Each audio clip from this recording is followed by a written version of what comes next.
ನಾರಾಯಣಾಯ ಪರಿಪೂರ್ಣಗುಣಾರ್ಣವಾಯ ವಿಶ್ವೋದಯ ಸ್ಥಿತಿಲಯೋನ್ನಿಯತಿಪ್ರದಾಯ ಜ್ಞಾನಪ್ರದಾಯ ವಿಬುಧಾಸುರಸೌಖ್ಯ ದುಃಖ ಸತ್ಕಾರಣಾಯ ವಿತತಾಯ ನಮೋ ನಮಸ್ತೆ. ಅಭ್ರಮಂ ಭಂಗರಹಿತಂ ಅಜಡಂ ವಿಮಲಂ ಸದಾ ಆನಂದತೀರ್ಥಮತುಲಂ ಅಜೇ ತಾಪತ್ರಯಾಪಹಂ ಭವತಿ ಯದನುಭಾವಾದೇಡಮೋ ಕೋಪಿ ವಾಗ್ಮಿ ಜಡಮತಿರಪಿ ಜಂತುರ್ಶಾಯತೆ ಪ್ರಾಜ್ಞಮೌಲಿ ಸಕಲವಚನಚೇತೋ ದೇವತಾ ಭಾರತೀ ಸಾ ಮಮ ನಿಧತ್ತಾಂ ಸನ್ನಿಧಿಂ ಮಾನಸೇ ಚ. ಅಸ್ಮದ್ಗುರುಸಮಾರಂಭಾಂ ಟೀಕಾಕೃತ್ಪಾದಮಧ್ಯಗಾಂ ಶ್ರೀಮದಾಚಾರ್ಯಪರ್ಯಂತಾಂ ವಂದೇ ಗುರುಪರಂಪರಾಂ. ಬುಧಾಚಾರ್ಯಂ ವೇದಜ್ಞಾನಾಬ್ಧಿಚಂದಿರಂ ದುರ್ಮತಧ್ವಂತಮಾರ್ತಾಂಡಂ ಸತ್ಯಧ್ಯಾನಮುನಿಂ ಭಜೆ. ಪಂಚಾಶದ್ವರ್ಷಪರ್ಯಂತಂ ಸತತಂ ರಾಮಪೂಜಕಃ ಶ್ರೀ ಸತ್ಯಪ್ರಮೋದಗುರುರಾಟ್ ಭಾಸತಾಂ ನೋ ಪದಂಬರೆ. ಬಂಧುಸ್ತ್ವಂ ಗುರುರಿಷ್ಟದೈವತಮಿತಿ ತ್ವತ್ಪಾದಪಂಕೈರುಹಂ ಪ್ರಾಪ್ತಂ ಮಾಂ ಪರಿಪಾಲಯೇತ ಸತತಂ ಯಾಚೆ ನಿಬದ್ಧಾಂಜಲಿ. ಚಿತ್ತಂ ಮದ್ಗುಣದೋಷಚಿಂತನವಿದೋ ನೂನಂ ಮನಂ ಮಾತುಧಾಃ ಶ್ರೀ ಸತ್ಯಾತ್ಮಗುರೋ ತ್ವದಂಗ್ರಿಯುಗಲಂ ಹಿತೇ ಸದ್ಯತೆ. ಅಹಂ ಶುಕವತ್ಸಮ್ಯ ಶಿಕ್ಷಿತೋಸ್ಮಿ ಕೃಪಾಲುಭಿಃ ತಾನ್ ವಂದೇ ಧೇನುಪಾಚಾರ್ಯಾನ್ ತತ್ವಜ್ಞಾನಾರ್ಥಸಿದ್ಧೈಃ. ಶ್ರೀ ಗುರುಭ್ಯೋ ನಮಃ. ಹರಿ ಓಂ ಹರಿ ಓಂ ಹರಿ ಓಂ. ಇವತ್ತು ಶಿವರಾತ್ರಿ, ಅದರ ಜೊತೆಯಲ್ಲಿ ವಿಷ್ಣು ತೀರ್ಥರ ಪುಣ್ಯತಿಥಿಯೂ ಕೂಡ. ರುದ್ರದೇವರ ಬಗ್ಗೆ ಇವತ್ತಿನ ಬೆಳಗಿನ ಪ್ರವಚನದಲ್ಲಿ ಏನೇನು ವಿಷ್ಣು ಹೇಳಲೇಬೇಕು ಅದನ್ನು ಹೇಳಿ ಆಗಿದೆ. ಆದ್ದರಿಂದ ಈಗ ವಿಷ್ಣು ತೀರ್ಥರ ಬಗ್ಗೆ ವಿಚಾರ ಮಾಡೋಣ. ಮೊದಲನೇದಾಗಿ, ವೈಷ್ಣವರು ಶಿವ ಅನ್ಬಾರ್ದು, ಹಾಂಗನ್ಬಾರ್ದು, ಶಂಕರ ಅಂತನ್ಬಾರ್ದು, ಆ ರೀತಿಯಾಗಿ ಹೋಗಬಾರ್ದು, ಅಲ್ಲಿ ಇಲ್ಲಿ ಗುಡಿಗೆ ಹೋಗಬಾರ್ದು ಇತ್ಯಾದಿ ಅನೇಕ ಸಣ್ಣವರಿದ್ದಾಗಿಂದ ನಾವು ಕೇಳ್ಕೊಂಡು ಬಂದಿವಿ. ಆದರೆ ನಮ್ಮ ಶಾಸ್ತ್ರದಲ್ಲಿ ಹಾಗಿಲ್ಲ. ಮಧ್ವಾಚಾರ ಶಾಸ್ತ್ರದ ಒಂದು ವೈಶಿಷ್ಟ್ಯ ಏನು ಅಂತ ತಿಳ್ಕೊಂಡಂತಂದರೆ, ಯಾವ ದೇವತೆಗಳಿಗೂ ಅನಾದರ ಇಲ್ಲ. ರುದ್ರದೇವರಂತೆ ರುದ್ರದೇವ ಅಂತ ಭಾಳ ಮೇಲೆ, ಒಬ್ಬ ಸಾಮಾನ್ಯ ಅನಾಖ್ಯಾತ ಖಜಾನಜ ದೇವತೆಗಳಿಗೂ ಕೂಡ ದಿನಾಲು ಪ್ರಾರ್ಥನೆ ಮಾಡು ಅಂತ ತಿಳ್ಕೊಂಡು ಅಂತ ಹೇಳಿದ್ದಾರೆ. ಯಾಕೆಂತಂದರೆ, ದೇವತೆಗಳು ಅಂತಂದರೆ ಪರಮಾತ್ಮ ಯಾರನ್ನು ನಮ್ಮ ಉಪಕಾರಕ್ಕೋಸ್ಕರ ನೇಮಿಸಿದ್ದಾನೆ ಅವರು ದೇವತೆಗಳು. ಮೊದಲೇದ್ದು ಅವರು ಒಳ್ಳೆಯ ತೇಜಸ್ವಿಗಳಾಗಿರ್ತಾರೆ. ಆದ್ದರಿಂದ ದ್ಯೋತನಾಥ್ ದೇವತಾ, ಒಳ್ಳೆಯ ತೇಜಸ್ವಿಗಳಾದ್ದರಿಂದಾಗಿ ಅವರು ದೇವತೆಗಳು. ದಾನಾಥ್ ದೇವತಾ, ಸಂಪೂರ್ಣ ಮಾನವ ಸಮಾಜಕ್ಕೆ ಅವರು ಏನಾದರೂ ಒಂದು ಕೊಡುಗೆಯನ್ನು ಕೊಟ್ಟು ಉಪಕಾರ ಮಾಡ್ತಾರೆ. ಆದ್ದರಿಂದಾಗಿ ದೇವತಾ ಶಬ್ದ ಬಂದದ್ದು ಎರಡು ಶಬ್ದಗಳಿಂದ, ದ್ಯೋತನಾಥ್ ವ ದಾನಾತ್ವ. ಆದ್ದರಿಂದಾಗಿ ದೇವತೆಗಳನ್ನು ಬಿಟ್ಬಿಡಿ, ನಮ್ಮ ಯಾವ ಪೀಠಾಧಿಪತಿಗಳನ್ನು ನಾವು ನಿಂದೆ ಮಾಡಲಿಕ್ಕೆ ನಮಗೆ ಅಧಿಕಾರ ಇಲ್ಲ.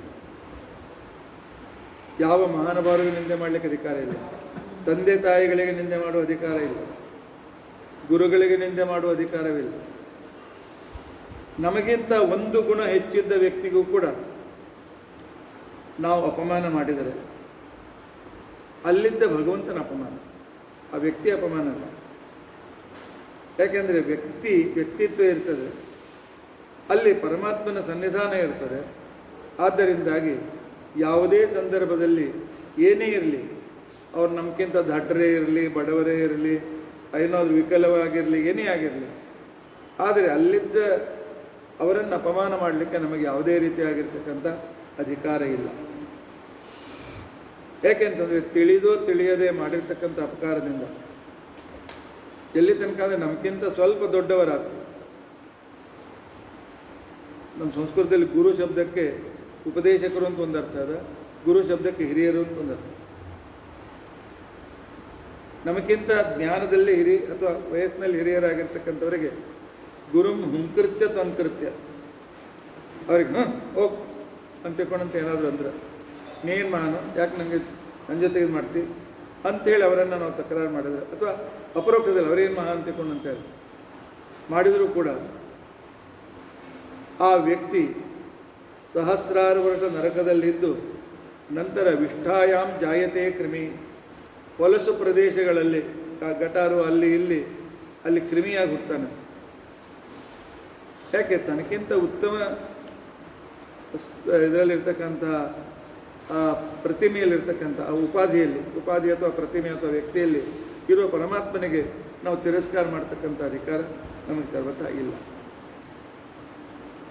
ಆದ್ದರಿಂದ ಇನ್ನು ರುದ್ರದೇವರಂತೂ 6 ಜನ ದೇವತೆಗಳ ನಂತರ ಜಗದ್ಗುರುಗಳು.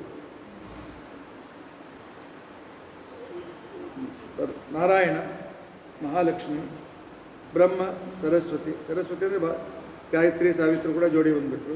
ವಾಯು, ಭಾರತಿ, ಅವರ ನಂತರ ಗರುಡ, ಶೇಷ, ರುದ್ರರು 3 ಜನ ಸಮಾನ. ಅದರಲ್ಲಿಯೂ ಕೂಡ ರುದ್ರದೇವರು ವಿಶೇಷವಾಗಿ ಮನೋನಿಯಾಮ. ಈ 3 ಜನ ಗರುಡ, ಶೇಷ, ರುದ್ರ, ಇವರು 3 ಜನರ ಅನುಗ್ರಹ ಇದ್ದಿದ್ದಿಲ್ಲ ಅಂತ ತಿಳ್ಕೊಂಡಂತಂದರೆ ನಮಗೆ ತತ್ವಜ್ಞಾನ ಬರೋದಿಲ್ಲ.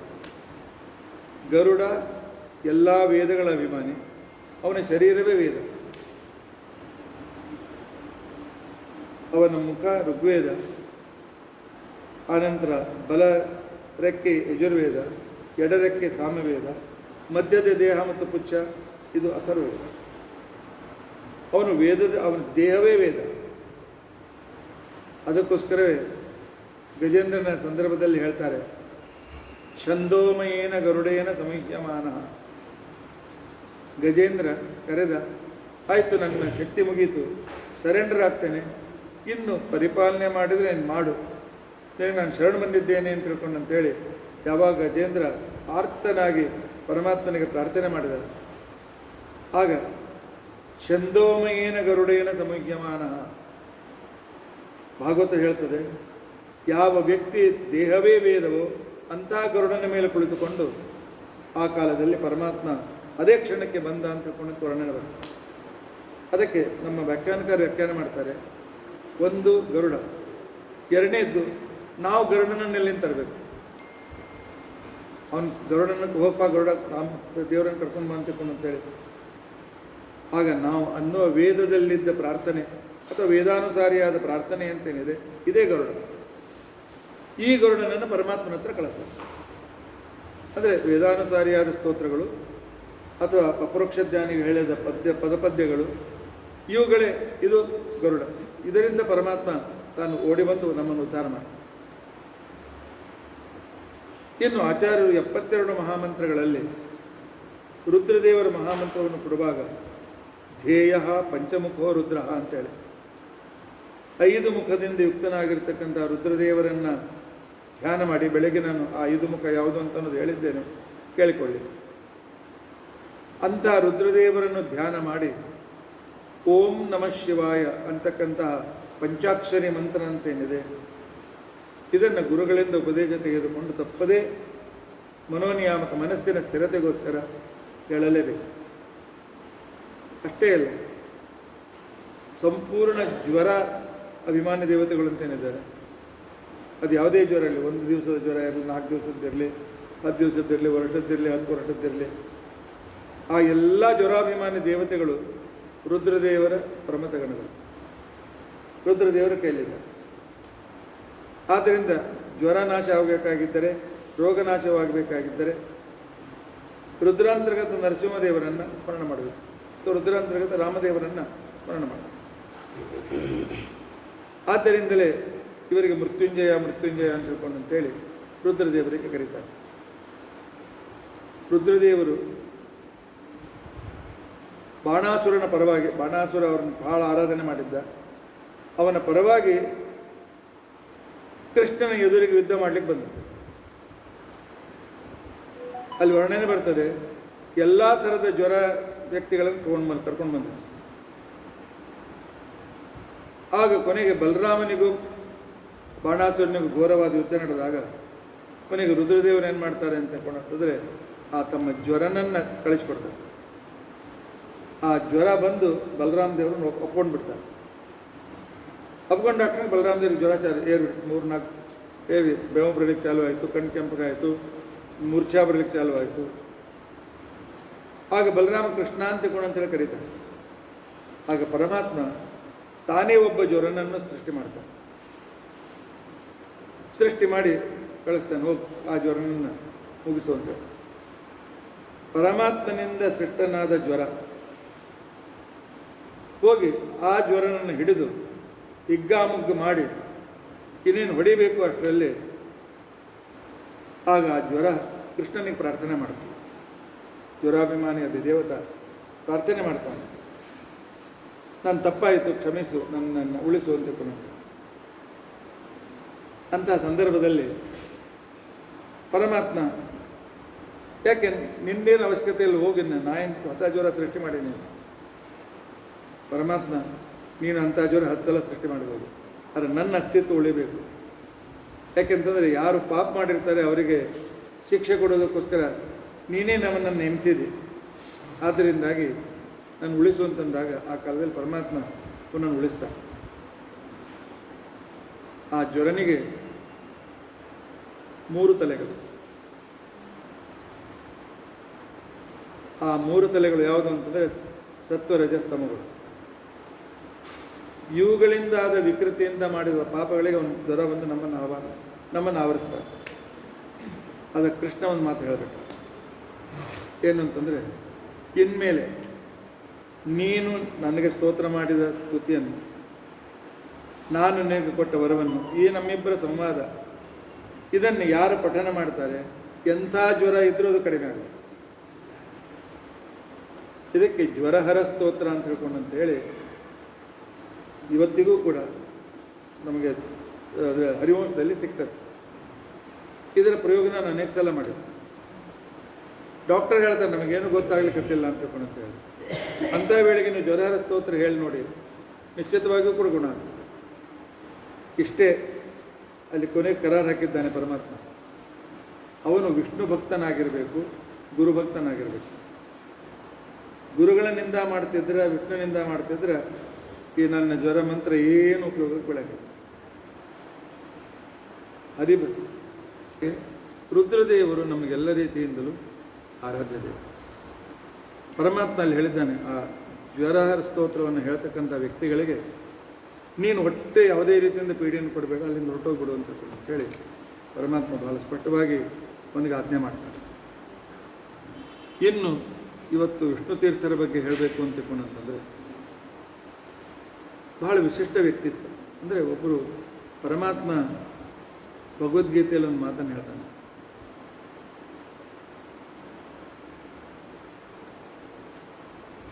ಶುಚೀನಾಂ ಶ್ರೀಮತಾಂ ಗೇಹೆ ಯೋಗಭ್ರಷ್ಟೋಭಿಜಾಯತೆ ಅಂತ.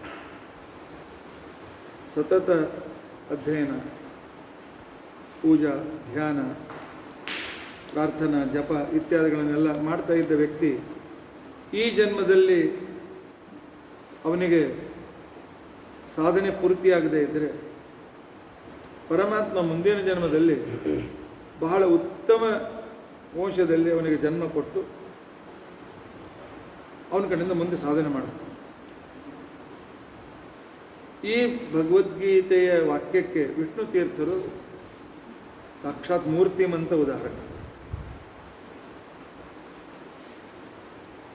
ಇವರ ಅಜ್ಜ ತಿರುಮಲಾಚಾರ್ಯರು ಅಂತ. ತಿರುಮಲಾಚಾರ್ಯರು ಒಳ್ಳೆ ವಿಶಿಷ್ಟವಾಗಿರ್ತಕ್ಕಂಥ ಭಾಗವತದಲ್ಲಿ ನಿಷ್ಣಾತರು. 18ನೇ ಶತಮಾನದ ಆದಿಭಾಗದಲ್ಲಿ ಇರ್ತಕ್ಕಂಥವರು. ಇವರು ಶಿರಹಟ್ಟಿ ತಾಲೂಕಿನ ಹತ್ರ ಇರ್ತಕ್ಕಂಥ ಗ್ರಾಮದಲ್ಲಿ ಇರ್ತಕ್ಕಂಥವರು. ಸಾಧಾರಣ 30-35 ವಯಸ್ಸಿಗೆ ಯಾವುದೋ ಕಾರಣದಿಂದ ಹೆಂಡತಿ ಹೊರಟೋಗ್ಬಿಟ್ಟು ವಿರಕ್ತರು ತಮ್ಮ ಸಾಧನೆಯನ್ನು ಮಾಡ್ಕೊಳ್ತಿದ್ದರು. ಮಾಡ್ಕೊಳ್ತಾ ಇರ್ತಕ್ಕಂಥ ಸಂದರ್ಭದಲ್ಲಿ ಆವಾಗ ಸಾಧಾರಣ ಅವರಿಗೆ 84ನೇ ವಯಸ್ಸು ನಡೆದಿತ್ತು, 85ನೇ ವಯಸ್ಸು ನಡೆದಿತ್ತು. ಆಗ ಅವ್ರಿಗೆ ವಿಚಾರ ಬಂತು, ಇಲ್ಲ ನಮ್ಮ ವಂಶ ನಿರ್ವಂಶವಾಗಬಾರ್ದು, ನಮ್ಮ ಹಿರಿಯರಿಂದ ಬಂದಿರತಕ್ಕಂಥ ಜೀನ್ಸ್ ಅದು ಕಂಟಿನ್ಯೂ ಆಗಬೇಕು. 85-86 ವರ್ಷಕ್ಕೆ ಕನ್ಯಾ ಕೊಡೋರು ಯಾರು? ಆಗ ಪರಮಾತ್ಮನಿಗೆ ಹೇಳಿದ್ರು, ನಿಂದೇ ಜವಾಬ್ದಾರಿ ಅಂತ ಹೇಳಿದ್ರು. ನಿಂದೇ ಜವಾಬ್ದಾರಿ ಅಂತ ಹೇಳ್ತಕ್ಕಂಥ ಸಂದರ್ಭದಲ್ಲಿ ಆವಾಗ ಅವರ ಗದ್ವಾಲ್ನಲ್ಲಿ ಆವಾಗ ರಾಜ ನರಸಿಂಹ ಅಂತ ಹೇಳಿ ರಾಜ್ಯವನ್ನು ಆಳ್ತಿದ್ದ. ಅವನ ಹತ್ರ ಒಬ್ಬರು ಕಾಶಿನಾಥ ಶಾಸ್ತ್ರಿಗಳು ಅಂತೇಳಿ ಅವರು ಬಂದು ಚಾಲೆಂಜ್ ಕೊಟ್ಟರು, ನಿಮ್ಮ ಆಸ್ಥಾನದಲ್ಲಿರ್ತಕ್ಕಂಥ ಎಲ್ಲ ವಿದ್ವಾಂಸರ ಜೊತೆಗೆ ನಾನು ವಾದ ಮಾಡ್ತೇನೆ, ನಾನು ಸೋತ್ರೆ ಜಯಪತ್ರ ಬರೆದು ಕೊಡ್ತೇನೆ, ಇಲ್ಲದೆ ಆದರೆ ನೀವು ಸಂಪೂರ್ಣ ರಾಜ್ಯದ ವತಿಯಿಂದ ಜಯಪತ್ರ ನಾನು ಬರೆದು ಕೊಡ್ತೇನೆ. ಸಾಧಾರಣ 8-10 ದಿವಸ ಚರ್ಚೆ ಆಯಿತು. ಅವ್ರ ಎದುರಿಗೆ ಯಾರೂ ಲೋಕಲ್ ಪಂಡಿತರು ಅವನ ಎದುರು ನಿಲ್ಲಕ್ಕೆ ಸಾಧ್ಯವಾಗಲಿಲ್ಲ. ರಾಜನಿಗೆ ಭಾಳ ಚಿಂತೆ ಆಯಿತು. ಚಿಂತೆ ಆದ ಕ್ಷಣಕ್ಕೇನೆ ಆ ಕಾಲಕ್ಕೆ ಅವತ್ತು ರಾತ್ರಿ ರಾಜನ ಸ್ವಪ್ನದೊಳಗೆ ಭಗವಂತ ಬಂದು ಹೇಳ್ತಾನೆ, ನಾಳೆ ಒಬ್ಬರು ವೃದ್ಧರು ವಿದ್ವಾಂಸರು ಬರ್ತಾರೆ, ಅವರಿಗೆ ಅವ್ರ ಜೊತೆ ವಾದ ಮಾಡಲಿಕ್ಕೆ ನೀನು ಹತ್ಬೇಕು. ಆದರೆ ಇಷ್ಟೇ ಅವ್ರು ಏನು ಬೇಡ್ತಾರೆ ಅವ್ರು ಕೊಡಲಿಕ್ಕೆ ನೀನು ಮೊದಲೇ ನೀನು ಮನಸ್ಸು ತಯಾರು ಮಾಡಿ ಅಂತ ತಿಳ್ಕೊಂಡಂತ ಹೇಳಿ ಹೇಳ್ಕಳಿಸಿ. ಇವರಿಗೆ ಸ್ವಪ್ನ, ಅಲ್ಲಿ ಹೋಗ್ರಿ ವಾದ ಮಾಡಿರಿ. ಬಂದಿದ್ದಾರೆ. ವಾದ ಆದ ಕ್ಷಣಕ್ಕೇನೆ ಆ ಕಾಲದಲ್ಲಿ ಸ್ವಲ್ಪ ಹೊತ್ತಿನ ಚರ್ಚೆಯ ನಂತರ ಆ ವಿದ್ವಾಂಸರನ್ನು ನಿವೃತ್ತರನ್ನಾಗಿ ಮಾಡಿದ್ದಾರೆ. ರಾಜನಿಗೆ ಭಾಳ ಸಂತೋಷ ಆಯಿತು, ಜಯಪತ್ರ ಕೊಟ್ಟು ಮೆರವಣಿಗೆ ಆಯಿತು, ಎಲ್ಲ ಆಯಿತು. ರಾಜ ಕನಸಿನ ದೇವರು ಹೇಳ್ಯಾರ, ನೀವೇನು ಕೇಳಿದ್ರು ಕೊಡಬೇಕು ಅಂತ ತಿಳ್ಕೊಂಡು, ನೋಡಪ್ಪ ನೀ 20 ವರ್ಷದ ನಿನ್ನ ಮಗಳಿದ್ದಾಗ ನಾನು ಕೊಟ್ಟು ಮದುವೆ ಮಾಡು. 84-86ನೇ ವಯಸ್ಸಿಗೆ ಮದುವೆಯಾಗಿ ಆಗ ಅವರು ತಮ್ಮ ಭಗವಂತನ ಸಾಮರ್ಥ್ಯ ಹೇಗಿರ್ತದೆ ಅಂತ ತಿಳ್ಕೊಂಡಂತಂದರೆ 4 ಜನ ಗಂಡಸ ಮಕ್ಕಳನ್ನು, ಒಬ್ಬ ಹೆಣ್ಮಗಳನ್ನು ಪಡೆದು 5 ಮಂದಿ ಮಕ್ಕಳನ್ನು ಆ ವಯಸ್ಸಿನಲ್ಲಿ ಅವ್ರು ಪಡೆದು.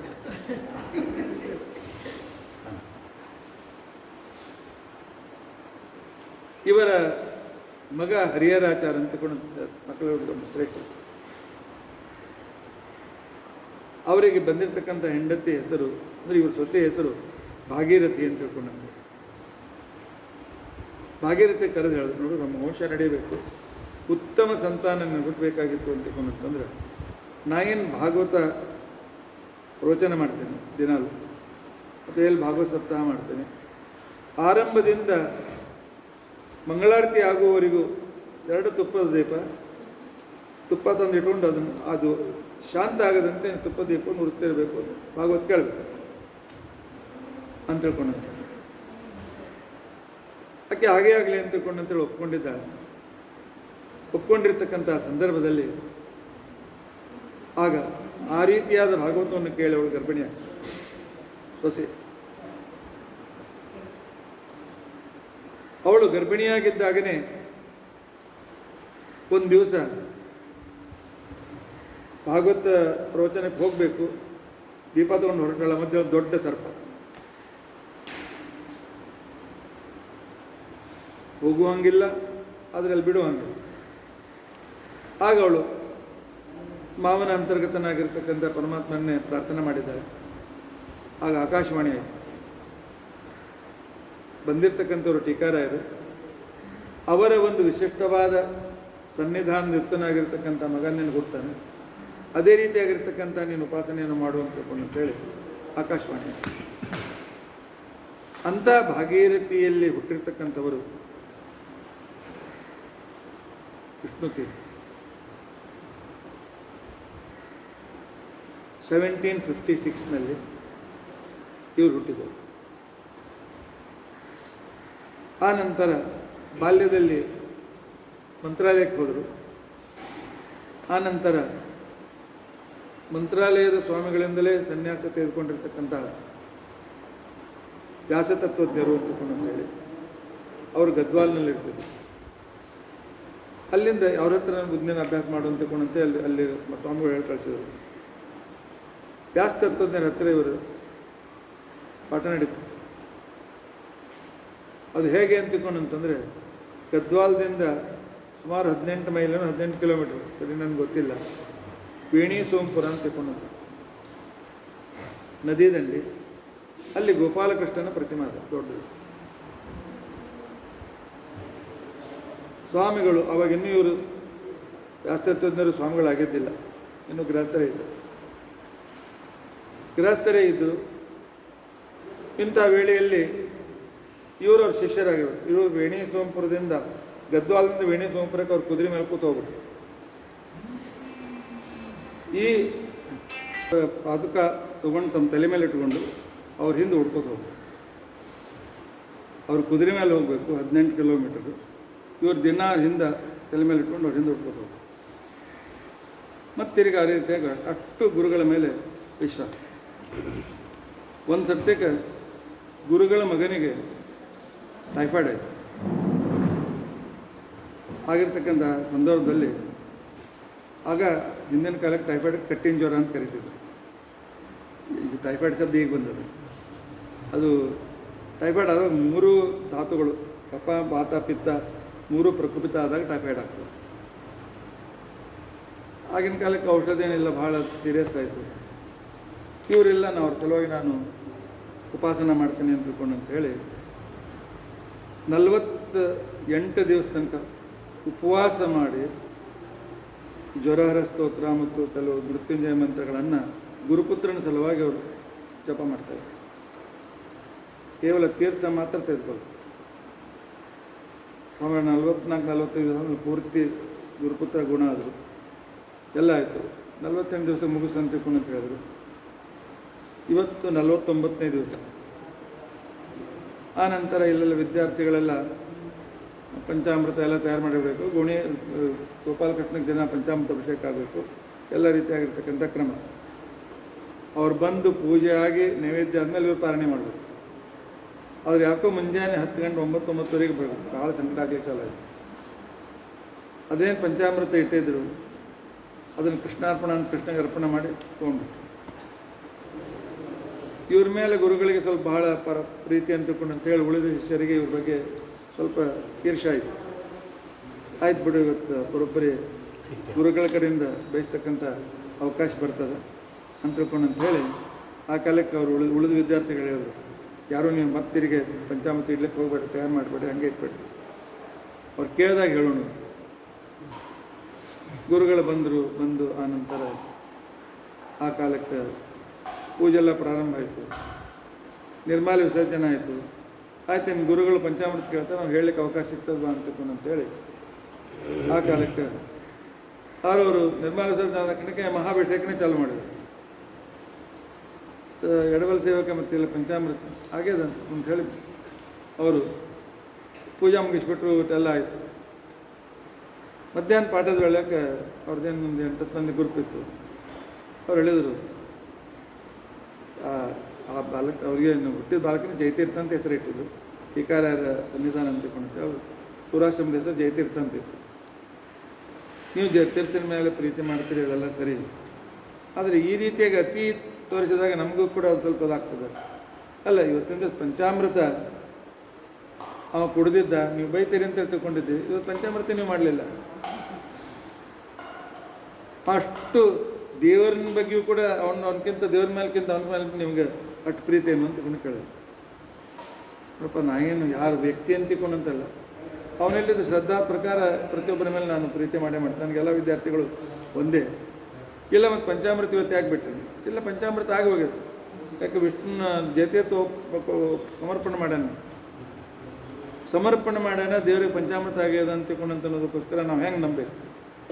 ನೀವು ಬರೀ ಹೇಳ್ತೀರಿ ಅಂತ ಅವ್ರು ಹೇಳಿದ್ರು. ನಡಿ ಅಂತಿಕೊಂಡು ಅಂತೇಳಿ ಎಲ್ಲ ವಿದ್ಯಾರ್ಥಿಗಳನ್ನು ಆ ಗುಡಿ ಕರ್ಕೊಂಡು ಬಂದರು.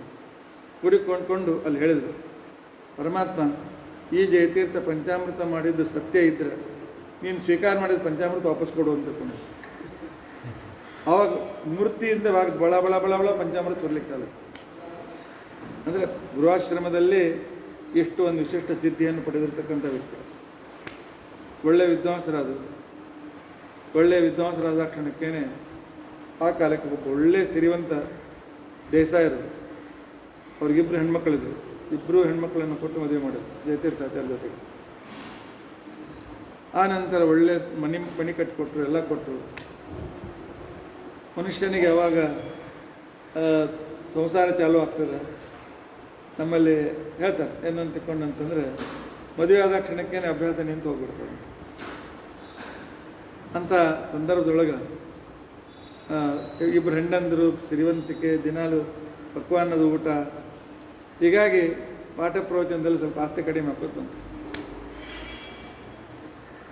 ಒಂದು ದಿವಸ ಮಧ್ಯಾಹ್ನ ಊಟ ಮಾಡಿದ್ರು, ಅಂತ ಮಲ್ಕೊಂಡು ಇಬ್ಬರು ಹೆಂಡಂದ್ರು ಕಾಲು ಒತ್ತಿದ್ರು, ಒಳ್ಳೆ ತಾಂಬೂಲ ತಿಂದ್ಕೊಂಡಿದ್ರು.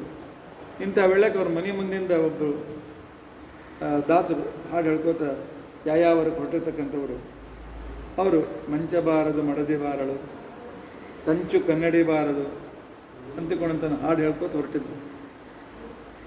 ಈ ಹಾಡು ಕಿವಿ ಮೇಲೆ ಬಿತ್ತು, ಎದ್ಬಿಟ್ರು. ಎದ್ದು ಇಬ್ಬರು ಹೆಂಡಂದ್ರೆ ನನ್ನ ಮಾವನ ಹತ್ರ ಕರ್ಕೊಂಡು ಬಂದರು. ನಮ್ಮ ಸಂಬಂಧ ಇಷ್ಟೇ ಇತ್ತು, ಋಣಾನು ಬಂದ. ಆದ್ದರಿಂದ ಇವತ್ತಿನಿಂದ ನಾನು ಸಂಸಾರದೊಳಗೆ ಇರಂಗಿಲ್ಲ, ನಾನು ಕಾಡಿನಲ್ಲಿ ಹೋಗಿ ಪಾಠ ಪ್ರವಚನ ತಪಸ್ಸು ಮಾಡ್ತಿರ್ತೀನಿ, ಇದಕ್ಕೋಸ್ಕರ ನಾನು ಹುಟ್ಟಿ ಬಂದಿಲ್ಲ ಅಂತ ತಿಳ್ಕೊಂಡಂತೆ.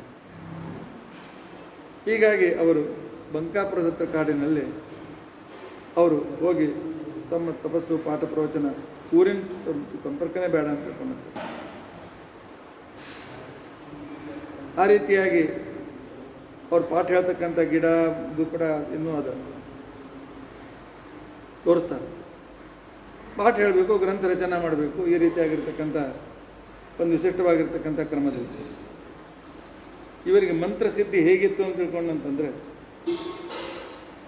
ಆ ಕಾಲದಲ್ಲಿ ಅಲ್ಲಿ ಸುತ್ತಲೂ ಬಹಳ ಕೆಟ್ಟ ಬರಗಾಲ ಬಿತ್ತು. ಬರಗಾಲ ಬಿದ್ದಿರ್ತಕ್ಕಂಥ ಸಂದರ್ಭದೊಳಗೆ ವಿಷ್ಣು ತೀರ್ಥರು ಒಂದು ತಾಮ್ರದ ನಾಣ್ಯ ತಗೊಳ್ಬೇಕು. ನಾಣ್ಯ ತೆಗೆದುಕೊಂಡು ಆ ಕಾಲದಲ್ಲಿ ಅದನ್ನು ದೇವರ ಪೂಜೆ ಮಾಡ್ತಕ್ಕಂಥ ದೇವರ ಕೆಳಗೆ ಇಡಬೇಕು. ಆ ನಂತರ ಅವರೇ ಸ್ವತಃ ಒಂದು ರಮಾಸ್ತೋತ್ರ ಅಂತ ಮಾಡ್ಯಾರ. ಆ ರಮಾಸ್ತೋತ್ರ ಹೇಳಬೇಕು. ಹೇಳಿದ ಕ್ಷಣಕ್ಕೇನೆ ಆ ಕಾಲದಲ್ಲಿ ಅದು ಬಂಗಾರ ಆಗಿಬಿಡ್ತು. ಅದನ್ನು ಮಾರಿ ಅದರಿಂದ ಏನು ಮಾಡಬೇಕು ಬಂದು ಎಲ್ಲ ಯಾರ್ಯಾರಿಗೆ ಹೇಳಿಬಿಟ್ರು, ಮನೆಯೊಳಗೆ ಅನಾನುಕೂಲದ ಎಲ್ಲ ಬಂದು ಇಲ್ಲಿ ಇದ್ಬಿಟ್ರಿ, ಎಲ್ಲರಿಗೂ ಊಟದ ವರ್ತನ ಮಾಡ್ತೇನೆ. ಈ ರೀತಿಯಾಗಿ ಅನೇಕ ದಿನಗಳವರೆಗೆ ಈ ರೀತಿಯಾಗಿ ಮಾಡಿದ್ದಾರೆ. ಇಂಥ ಒಂದು ವಿಶಿಷ್ಟವಾಗಿರ್ತಕ್ಕಂಥ ವೈಶಿಷ್ಟ್ಯವನ್ನು ಮಾಡಿರ್ತಕ್ಕಂಥವರು ಇವರು ಅನೇಕ ಜನರ ಶಿಷ್ಯರನ್ನು ತಾವು ಮಾಡ್ಕೊಂಡಿರ್ತಕ್ಕಂಥ ಸಂದರ್ಭದಲ್ಲಿ ಒಂದು ಸಲ ಆವಾಗ ಬದರಿಕಾಶ್ರಮಕ್ಕೆ ಹೋಗಬೇಕು ಅಂತ ಇವರಿಗೆ ಮನಸ್ಸು ಬಂತು. ಮನಸ್ಸು ಬಂದಾಕ ಹೊರಟ ಕ್ಷಣಕ್ಕೆ ದೊಡ್ಡ ಸರ್ಪ ಅಡ್ಡಾಗಿಬಿಡ್ತು, ಮುಂದೆ ಹೋಗ್ಲಿಕ್ಕಾಗಲಿಲ್ಲ. ಅಂಥ ಸಂದರ್ಭದೊಳಗೆ ಅವರು ಭಾಳ ಅಸಮಾಧಾನ ಆಯಿತು, ಹೋಗ್ಲಿಕ್ಕೆ ಸಿಗಲಿಲ್ಲ ಅಂತೇಳಿ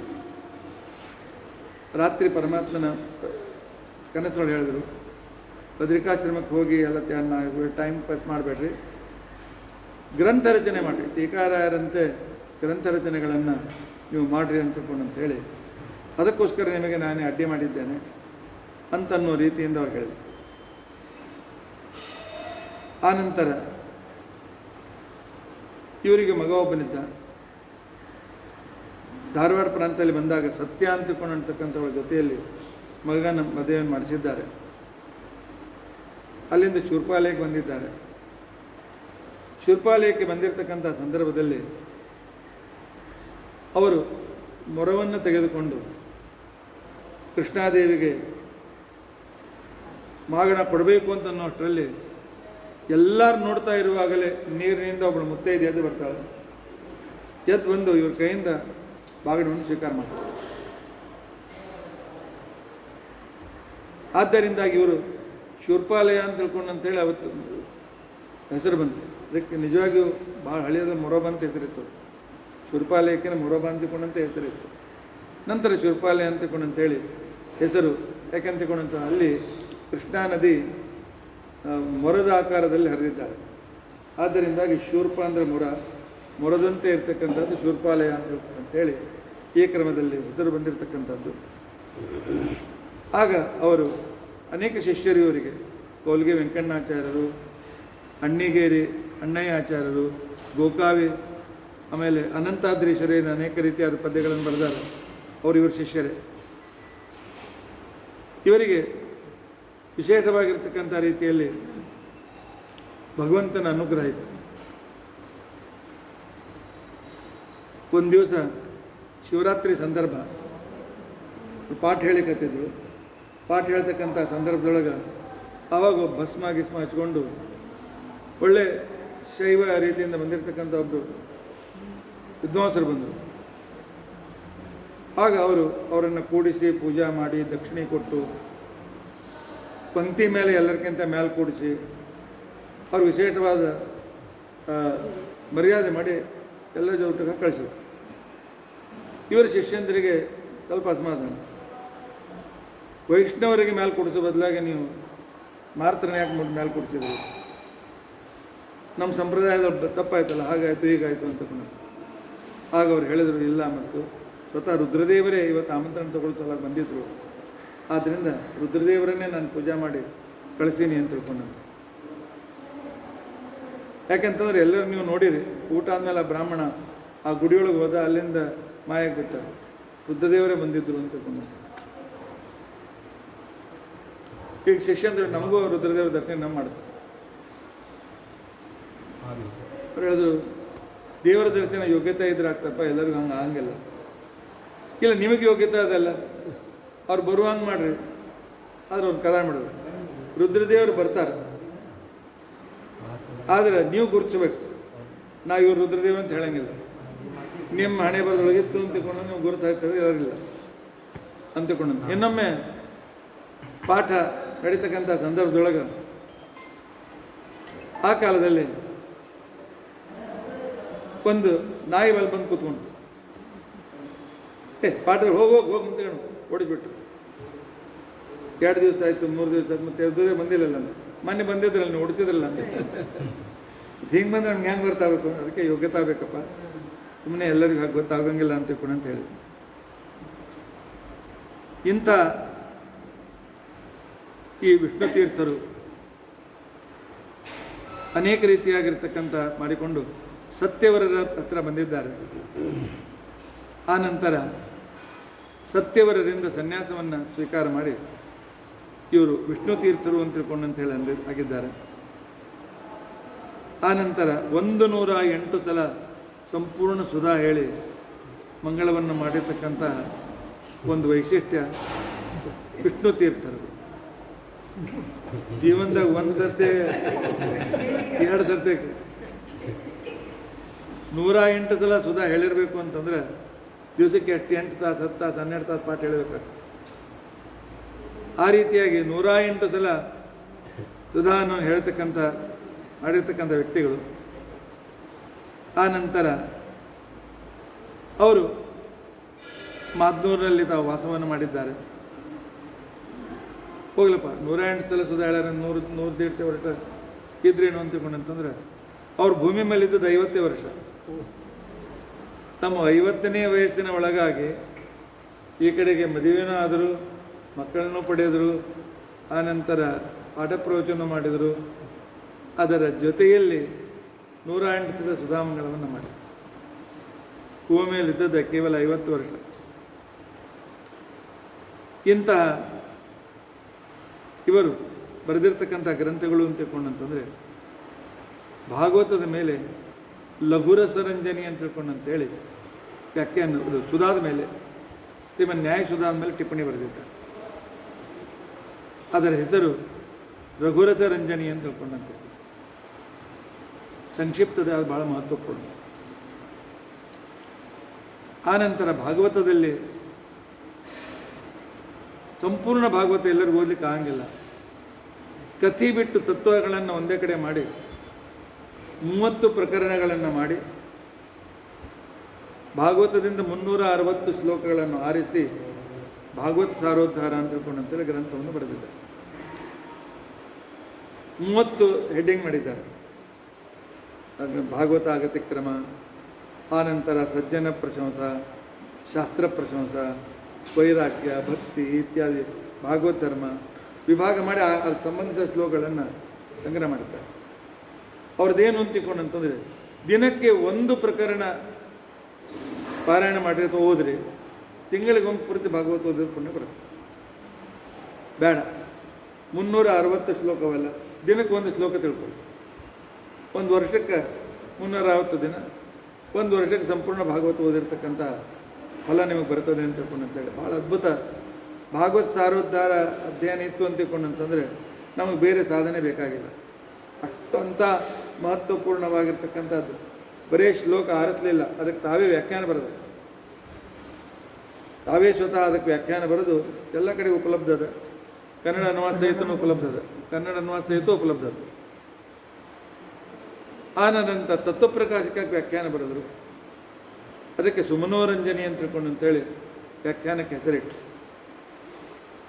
ಆನಂತರ ಸುಮಾರು 24-26 ಶ್ಲೋಕದ ಸುಧಾ ಸ್ತೋತ್ರ ಅಂತ ತಿಳ್ಕೊಂಡು ಅಂತೇಳಿ ಸುಧಾ ಗ್ರಂಥದ ವೈಶಿಷ್ಟ್ಯವನ್ನು ಹೇಳಿ ಸ್ತೋತ್ರ ಬರೆದ.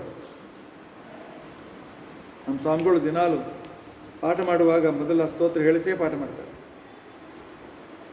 ಸುಧಾ ಗ್ರಂಥದಲ್ಲಿ ವೈಶಿಷ್ಟ್ಯ ಏನದ, ಸುಧಾ ಗ್ರಂಥದ ವೈಶಿಷ್ಟ್ಯ ಏನದ ಅಂತ ತಿಳ್ಕೊಂಡು ಅಂತೇಳಿ ಅದನ್ನು ಹೇಳಿ ಸುಧಾ ಸ್ತೋತ್ರವನ್ನು ಬರೆದ. ಅದರ ಪ್ರತಿಯೊಂದು ಶ್ಲೋಕದ ಕೊನೆಗೆ ಏನದ ಅಂತ ತಿಳ್ಕೊಂಡು ಪ್ರತಿಯೊಂದು ಶ್ಲೋಕದ ಕೊನೆಗೆ ಹೇಳ್ತಾರೆ.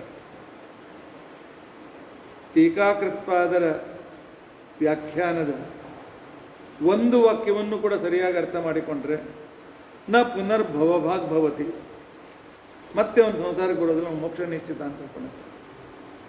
ಟೀಕಾರಾಯರ ಗ್ರಂಥದ 1 ವಾಕ್ಯವನ್ನು ಸರಿಯಾಗಿ ಅರ್ಥ ಮಾಡಿಕೊಂಡು ಸಾಕು ಅಂತನ್ನೋ ರೀತಿಯಲ್ಲಿ ಅದರ ವೈಶಿಷ್ಟ್ಯವನ್ನು ಹೇಳ್ತಾರೆ. ಆನಂತರ ಆತ್ಮ ಸುಖಬೋಧಿನಿ ಪತ್ರಿಕಾ ಅಂತ ತಿಳ್ಕೊಂಡಂತಿದೆ. ಒಬ್ಬ ಮನುಷ್ಯ ತನ್ನ ಜೀವನದಲ್ಲಿ ಏನನ್ನು ಸಾಧಿಸಬೇಕು ಅಂತ ತಿಳ್ಕೊಂಡಂತೇಳಿ 33 ಪುಟದ ಅಷ್ಟೇ ಗ್ರಂಥ, ಸಣ್ಣ ಗ್ರಂಥದ. ಅವ್ರು ತಮ್ಮೆಲ್ಲ ಶಿಷ್ಯರಿಗೆ ಬರೆದು ಕಳಿಸಿದ್ರು, ನೀವು ಈ ರೀತಿಯಾಗಿ ನಿಮ್ಮ ದಿವಸಕ್ಕೆ ಎಷ್ಟು ತಾಸು ಮಲ್ಕೋಬೇಕು, ಎಷ್ಟು ತಾಸು ಯಾವಾಗ ಹೇಳಬೇಕು, ಎಷ್ಟು ತಾಸು ಪೂಜೆ ಮಾಡಬೇಕು, ಎಷ್ಟು ತಾಸು ಅಧ್ಯಯನ ಮಾಡಬೇಕು, ಎಷ್ಟು ತಾಸು ನೀವು ಶ್ರವಣ ಮಾಡಬೇಕು, ಈ ರೀತಿಯ ಪೂರಾ ಟೈಮ್ ಟೇಬಲ್ ಕೊಟ್ಟೆ. ಆನಂತರ ಕೆಲವು ಶಿಷ್ಯಂದು ಸ್ವಲ್ಪ ಪಾಠ ಓದಿ ಹೋದ್ಮೇಲೆ ತಮ್ಮ ಆ ಸಾಧನೆ ಕಡೆ ಲಕ್ಷ್ಯ ಮಾಡದೇ ಇದ್ದಾಗ ಒಂದೇ ಒಂದು ಪುಟದ ಒಂದು ಗ್ರಂಥ ಬರೆದಾರ, ಉಪದೇಶ ಪತ್ರ ಅಂತ ತಿಳ್ಕೊಂಡದ ಹೆಸರು. ಇನ್ನೊಂದು ಸಂದರ್ಭದಲ್ಲಿ ಅದನ್ನು ನಾನು ಹೇಳ್ತೇನೆ. ಅದಕ್ಕೆ ಆಜ್ಞಾಪತ್ರ ಅಂತ ಹೇಳೋ ಹೆಸರು. ನಮ್ಮ ಶಿಷ್ಯಂದು ನೀವು ನಮ್ಮ ಆಜ್ಞೆ ಈ ರೀತಿಯಾಗದೆ, ಈ ರೀತಿಯಾಗಿ ನೀವು ದಿನವನ್ನು ಉಪಾಸನೆ ಮಾಡಿರಿ ಅಂತ ಆಜ್ಞಾಪತ್ರ ಕಳಿಸಿದ್ರು. ಈಗ ಆಜ್ಞಾಪತ್ರ ಕಳಿಸಿದ್ರೆ ನೀವು ಅಷ್ಟಕ್ಕೆ ನೀವೇ ಇರ್ತೀರಿ, ನಮಗೆ ಹೇಳಿ ಕೊಡಬೇಡ್ರಿ ಅಂತ. ಆದರೆ ಆಗಿನ ಕಾಲಕ್ಕೆ ಗುರುಗಳ ಆಜ್ಞೆ ಮಾಡಿದ ಕ್ಷಣಕ್ಕೇ ಅದು ಪರಿಪಾಲನೆ ತಪ್ಪದೇ ಮಾಡ್ತಿದ್ರು. ಅಂತ್ಯಕಾಲ ಸ್ಮರಣ ಸ್ತೋತ್ರ ಅಂತ ತಿಳ್ಕೊಂಡು ಕೂಡ ಮಾಡಿದ್ದಾರೆ. ಷೋಡಶಿ ಮತ್ತು ಚತುರ್ದಶಿ ನಿಮಗೆ ಗೊತ್ತಿದೆ. 16 ನಿಬಂಧದ ಒಂದು ಸಂಗ್ರಹ, ಆನಂತರ 14 ನಿಬಂಧದ ಒಂದು ಸಂಗ್ರಹ, 16 ನಿಬಂಧದಲ್ಲಿ ಉಪಾಸನಾ ಕ್ರಮ, 14 ನಿಬಂಧದಲ್ಲಿ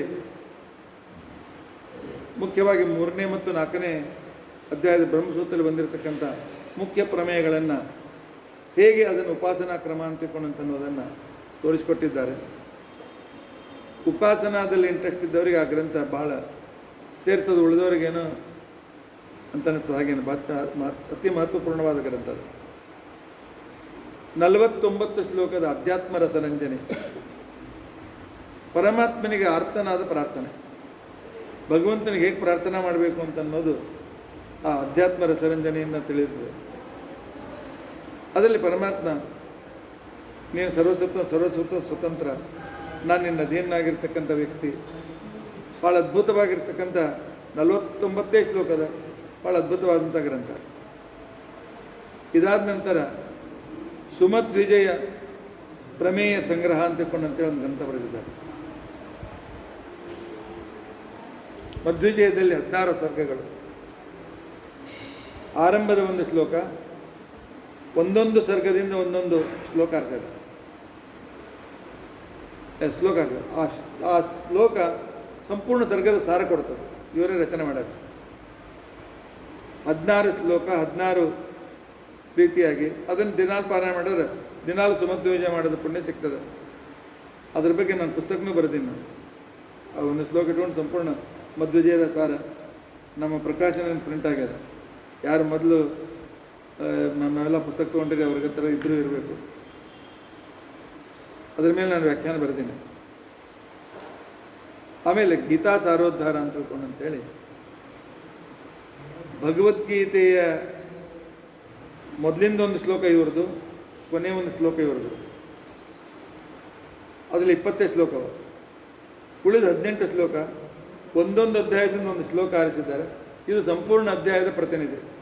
ಈ ಶ್ಲೋಕ ಸಂಪೂರ್ಣ ಅಧ್ಯಾಯದ ಸಾರವನ್ನು ತೋರಿಸ್ತದೆ ಅಂತ ತಿಳ್ಕೊಂಡಂತೇಳಿ ನಾನು ಆ ರೀತಿಯಾಗಿ ನಮ್ಮ ಹತ್ರ ಬೋರಿವಲಿಯಲ್ಲಿ ಇಲ್ಲಿ ಬಂದ ಮೇಲೆ 4 ಸಲ ನಾನು ಪ್ರವಚನ ಮಾಡಿದ್ದೆ. ಒಂದೊಂದು ಶ್ಲೋಕ ಸಂಪೂರ್ಣ ಅಧ್ಯಾಯದ ಸಾರವನ್ನು ಹೇಗೆ ಕೊಡ್ತದೆ ಅಂತ ತಿಳ್ಕೊಂಡಂತೇಳಿ ಅದ್ರ ಬಗ್ಗೆ ನಾನು ನೆಕ್ಸ್ಟ್ ಸಲ ಹೇಳೀನಿ. ನಮ್ಮ ಆ ರೀತಿಯಾಗಿರ್ತಂಗೆ ರೆಕಾರ್ಡು ಇರಬೇಕು ನೋಡಬೇಕು.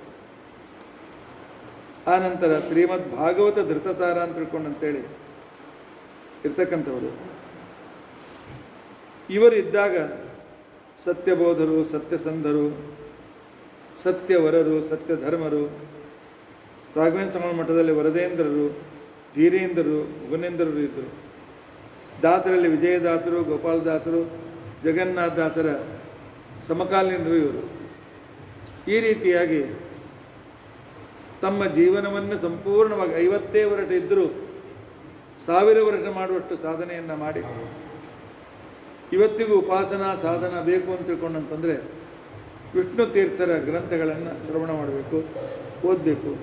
ಕೊನೆಗೆ ಇಲ್ಲದೇ ಇದ್ದರೆ ಕಷ್ಟಪಟ್ಟಾದರೆ 360 ಶ್ಲೋಕ ಭಾಗವತ ಬಾಯಪಾಠ ಮಾಡಬೇಕು. ಭಾಗವತ ಸಾರೋದ್ಧಾರ ಅದನ್ನು ಹೇಳ್ಕೋತಿದ್ರೆ ನಮ್ಮ ಜೀವನ ಸಾರ್ಥಕ ಆಗ್ತದೆ. ಪಾಠ ಪ್ರವಚನ ತಪ್ಪದೇ ಮಾಡೋಣ, ಆದರೆ ಉಪಾಸನಾ ಕ್ರಮಕ್ಕೋಸ್ಕರ ಮಹತ್ವಪೂರ್ಣವಾಗಿರ್ತಕ್ಕಂಥದ್ದು. ದೊಡ್ಡವ್ರ ದಿವಸ ಯಾವುದೇ ಗ್ರಂಥ ತೊಗೋಬೇಕಂದ್ರೆ ಮುಗಿತದಿಲ್ಲ ಅಂತ ಒಳ್ಳೆಯದು. ನನಗೆ ಆ ರೀತಿಯಾಗಿರ್ತಕ್ಕಂಥ ಕ್ರಮದಲ್ಲಿ ಇಂಥ ವಿಷ್ಣು ತೀರ್ಥರನ್ನು ಇವತ್ತು ನೆನೆದ ದಿನವೇ ಅತಿ ಶ್ರೇಷ್ಠ. ಬರೀ ನೆನೆಯೋದು ಬೇಡ, ಒಂದೊಂದಾಗಿ ಅವ್ರ ಪುಸ್ತಕವನ್ನು ಓದಬೇಕು ಅಂತ ಸಂಕಲ್ಪ ಮಾಡಿಕೊಡ್ರಿ. ಸಂಕಲ್ಪ ಮಾಡಿಕೊಂಡು ಆ ಗ್ರಂಥಗಳ ಪಾಠ ಹೇಳಿಸ್ಕೊಡ್ರಿ. ಆ ನಂತರ ಯಾಕೆ ವಿಷ್ಣು ತೀರ್ಥರು ಮಾಡಿದ ಉಪಕಾರ ಭಾಳ ಅದ. ಪ್ರಮೇಯ ಬೇಕು, ಷೋಡಶಿ ಚತುರ್ದಶಿ.